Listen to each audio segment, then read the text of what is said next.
大家好，欢迎大家收看安娜看法节目。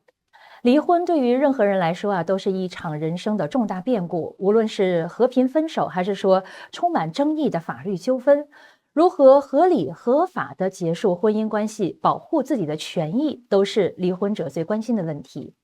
美国的离婚法律因州而异，但是呢，整体的流程、财产的分割、子女抚养权还有赡养费等问题都是每个离婚案件当中不可避免的核心问题。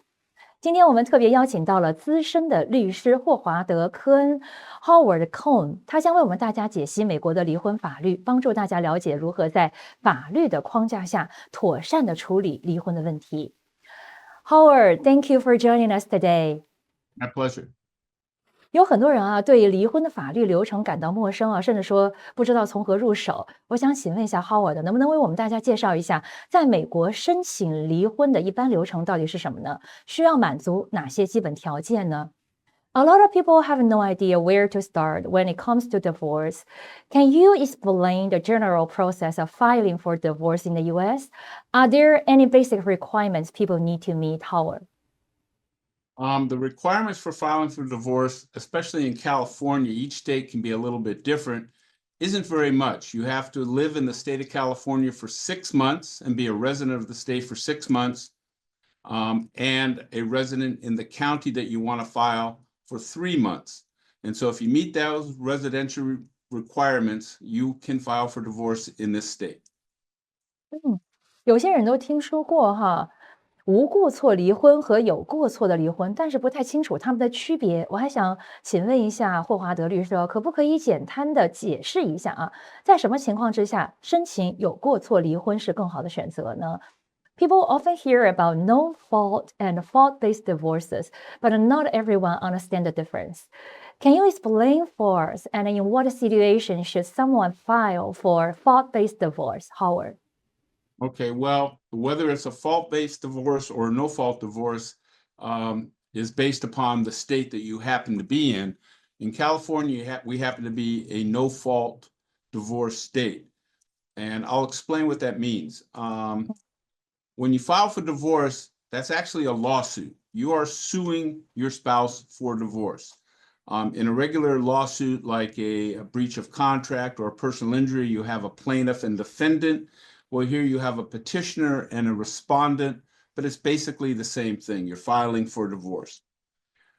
In a no-fault divorce means you don't have to prove fault for divorce. It basically means if one of the people want to get a divorce, you can get a divorce. So it takes 2 people to get married, only one person that says they want a divorce, and you're going to get the divorce. So when people think, I want to get a divorce, but my spouse says, they won't let me get a divorce. They won't grant me a divorce. Well, in California, it doesn't matter. Fault doesn't matter. If one person wants it, they can get it. 财产的分割往往都是离婚过程当中比较敏感的话题美国的法律到底是如何规定婚内财产的分割的呢？是否一定是要平分呢？又有哪些因素会影响到财产的最终的分配呢？Dividing assets can be one of the most difficult parts of a divorce. How does the law determine who gets what? Is it always a 50-50 split, or do other factors come into play, Howard? Different states treat it differently. In California, we are a community property state, which means that any of the assets that you acquired during marriage are community property and get divided equally. And that's about 25% of the states in California are that way. The other states are what are called equitable division states, where the court will divide them maybe 50-50 or maybe give more to one side or the other based upon the evidence that they receive, thinking that that may be more equitable to do rather than just a division. California, it's 50-50. And in California, since we are a no-fault state, if one person, let's say, committed adultery, got a boyfriend or a girlfriend and has cheated on the other person, and so the cheated person thinks they should get more, doesn't happen in California. California doesn't want to hear about who cheated on who or what the reason for the divorce is. It's just if you want a divorce, you're going to get the divorce. The only way the court may want to hear about if someone cheated or not, and if there's another person involved, is if there are children and now that new person may be exposed to the children, well, that may make a difference with regard to custody and child custody and visitation.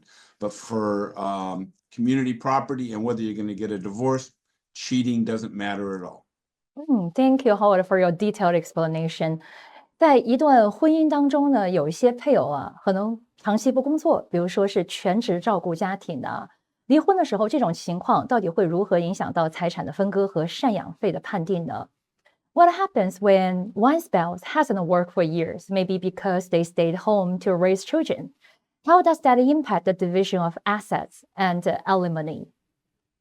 Well, it doesn't impact the division of assets at all because, especially as I said, in a community property state, you're partners. So the moment you say I do, the income of yours and your spouse are together. They become community property. So when one spouse says, well, I earned all the money, no, the court doesn't see it that way. The moment you get married, you both earned that money. It doesn't matter who the wage earner is.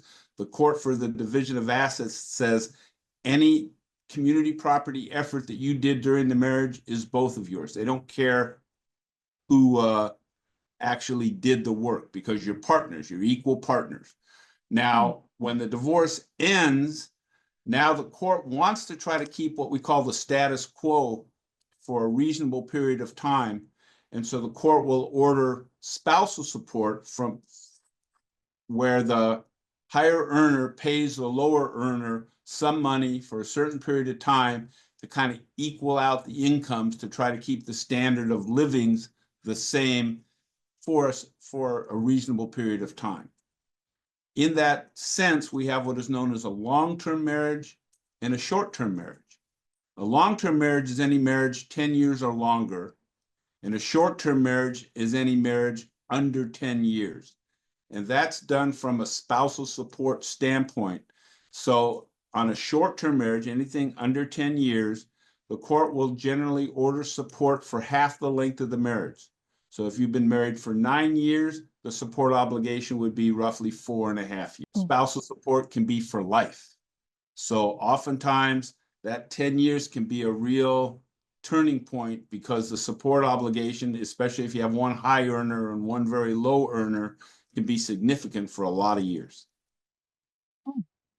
那么关于孩子的抚养权呢，很多人都认为法院通常都会偏向母亲啊，这到底是真的吗？法院在决定抚养权归属的时候，主要会考虑哪些因素呢？ Child custody is a major concern for parents going through a divorce. There is a common belief that courts favor mothers in custody cases. Is that true? What factors do judges actually consider, Howard?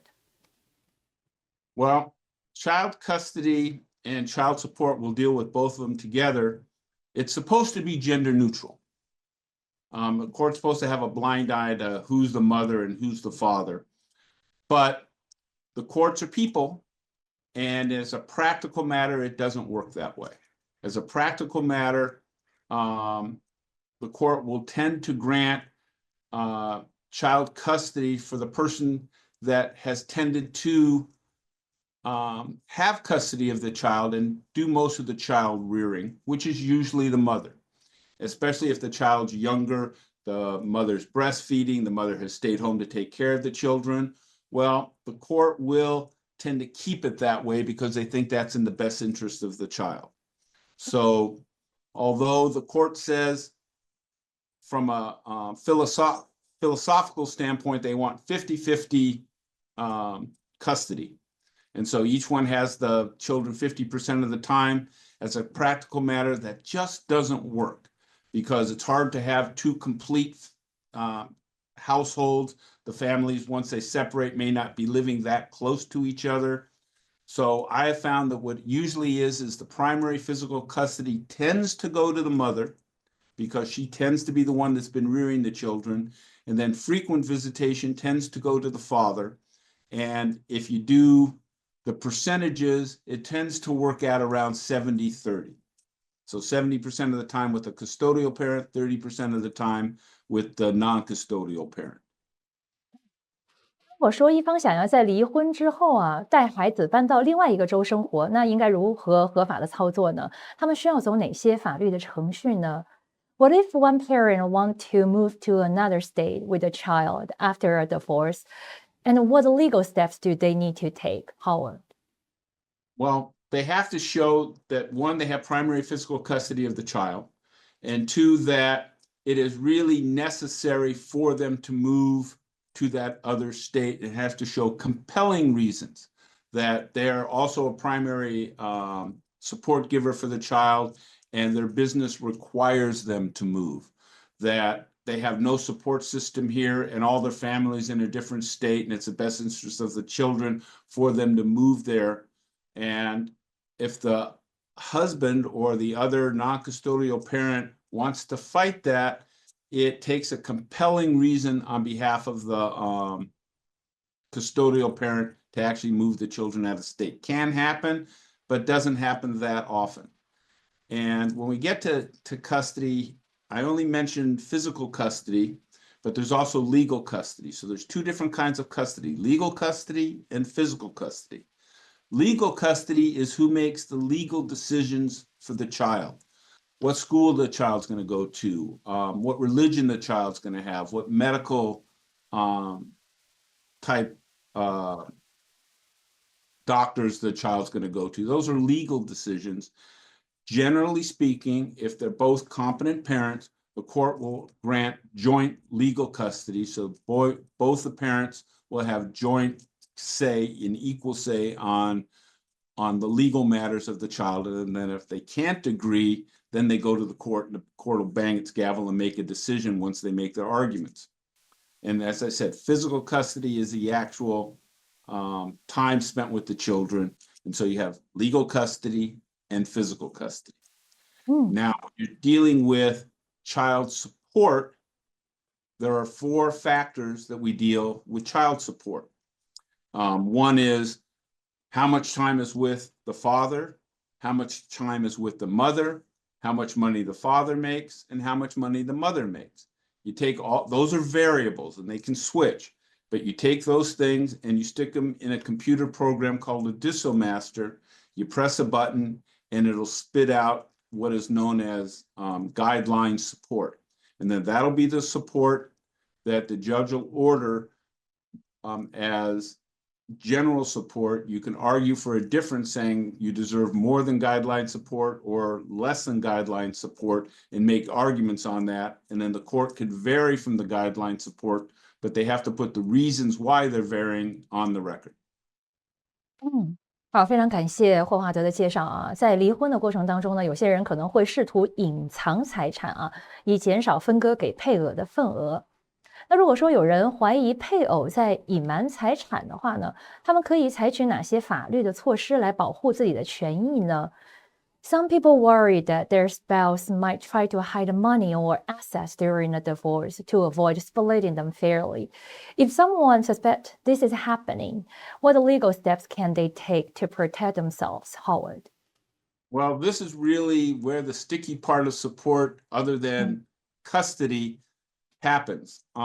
If people have money and they work a 9-to-5 job and they get a paycheck, a W-2 type paycheck, then all their money is in front of God and everybody to see it. There's a big light on it. We know where it is. It got deposited into bank accounts, and it's really pretty easy to chase the money. So make it pretty hard to hide the money. Where you get into a problem is where you own a business, and that business especially is a cash business. So there's a lot of cash coming in and out of a business, and people can easily hide that cash. When that happens, sometimes you have to hire private investigators, and you have to use the court subpoena power to subpoena banks and subpoena all sorts of bank records and business records to make a determination on where this money has gone. But it's usually a matter of following the money. 那如果说一方不愿意离婚，另一方是否可以继续推进离婚的程序呢？而且在这种情况之下，离婚的程序通常都会被拖延多久呢？ If one spouse doesn't want a divorce, can the other still move forward? How Yes. long might this delay the process? it really doesn't delay the process long at all, because it's a no-fault divorce. The other side can't say no. And so you can, if you want a divorce, you can get a divorce. In California, from the time you file for divorce and serve the other side, you serve your spouse, to the time you can get a divorce is a minimum of 6 months. And so it's an artificial period that is done by statute that the courts have put on that says you cannot get a divorce any sooner than 6 months. And the court calls that a cooling off period, because people oftentimes file for divorce because they're mad at their spouse.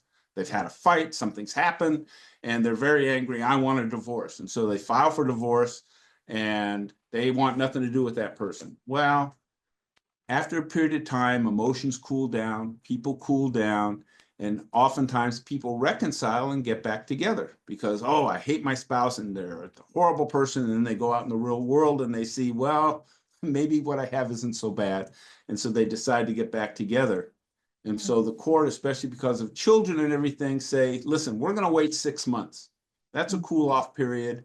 And you can't get a divorce during that 6-month period. You can do all the other paperwork and finalize all the financial stuff, but we're not going to grant you a divorce for 6 months, frankly, to give it a chance to see if you're going to reconcile.